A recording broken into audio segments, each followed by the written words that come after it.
Hey, it's Andrew Huang, and welcome to another episode of Weird Gear. Weird Gear!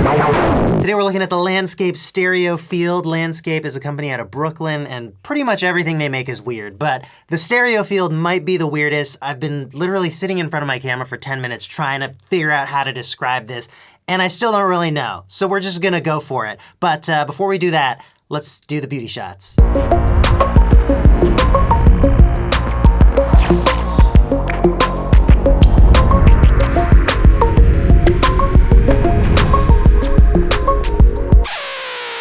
Thank you to Reverb.com for sponsoring this video. It's the best online marketplace for musicians to buy and sell gear, and they're doing a giveaway right now for a stereo field and a free copy of Ableton 10. So if you're interested in that, go to the link in the description and sign up at Reverb.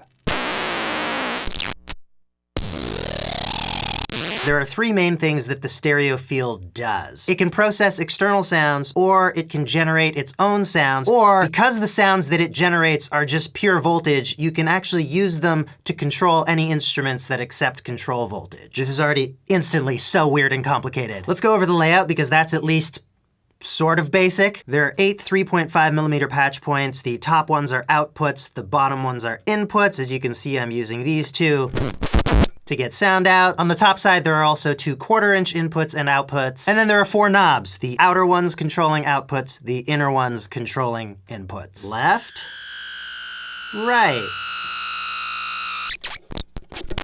Now the main event is these gold circuits that I'm touching. The left circle goes to the left output, the right circle goes to the right output, but as you can see, they're very much overlapped, and you can kind of connect them by touching them wherever. These 8 smaller little, I'll call them nubbins. They connect directly to the input and output jacks here, and so you can use those as touch points as well.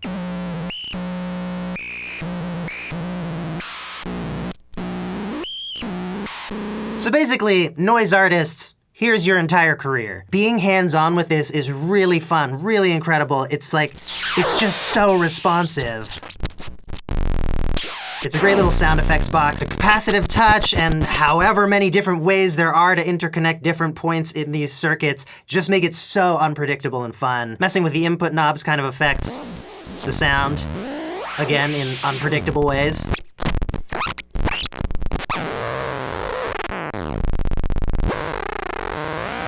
I can't stop, it's just so fun.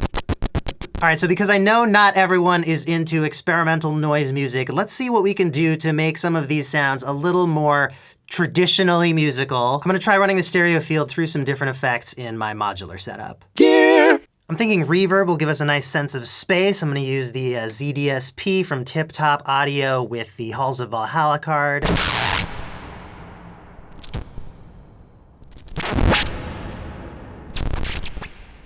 Yeah, it's definitely nicer to leave things with a bit more space rather than it being a constant barrage of harsh noise, unless you're into that. I kind of like getting a little more gestural with it.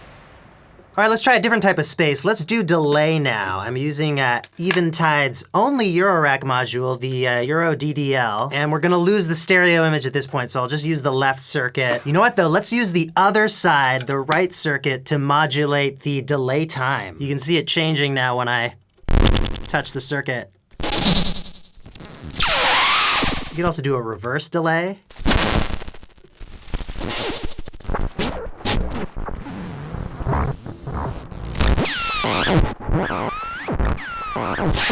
I like that the Eventide delay has a low-pass filter built in because that's just something that I often want in a delay line, making the echoes a little bit darker than the original signal. But let's go a slight step further with this. Let's run the stereo field through another low-pass filter so the whole thing is darker. Just really roll off the harsh treble frequencies. I'm using the Pico VCF1 from Erica Synths, by the way.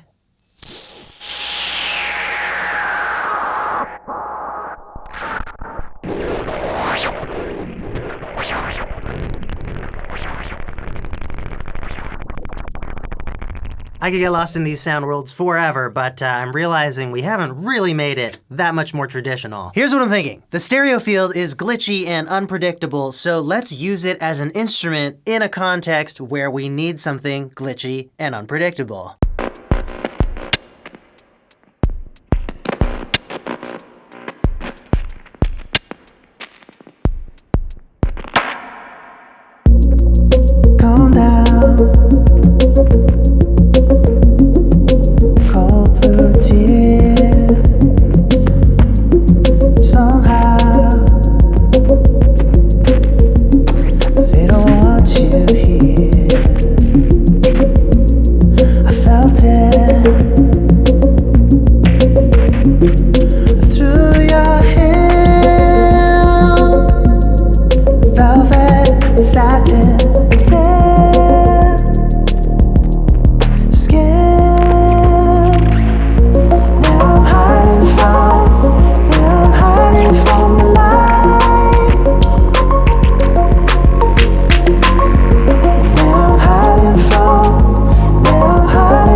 Let's run some sounds through the stereo field and see what that sounds like. Hello?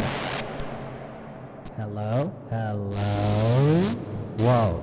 I think when I'm touching the circuit, it's also just adding noise on top of it. I don't know how much my voice has an effect.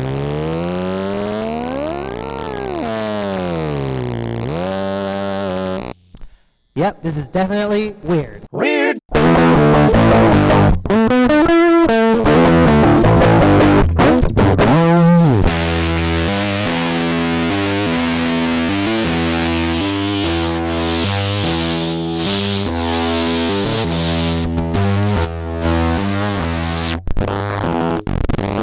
So it seems like sometimes it's adding sounds, sometimes it's processing the sound, whole bunch of different kinds of distortion, what sounds like rectification. Need an extra set of hands though to get on there at the same time as you're playing the guitar. You can also just use the input knobs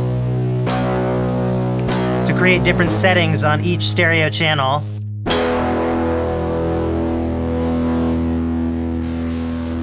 So something I'm particularly excited about running through the stereo field.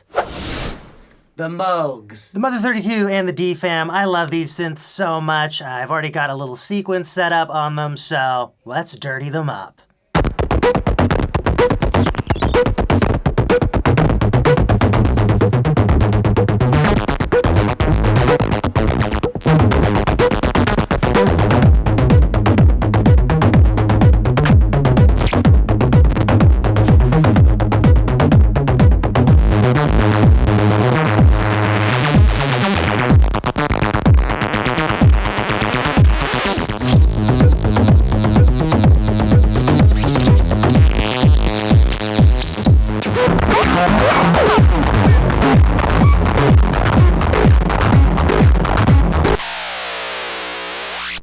I hope you enjoyed today's Weird Gear. Thanks again to Reverb for sponsoring. They are giving away a stereo field and a copy of Ableton Live 10. More details about that are in the description. And also I will link to their site where they're hosting all the music that I made for this episode for you to download for free. Check it out. Now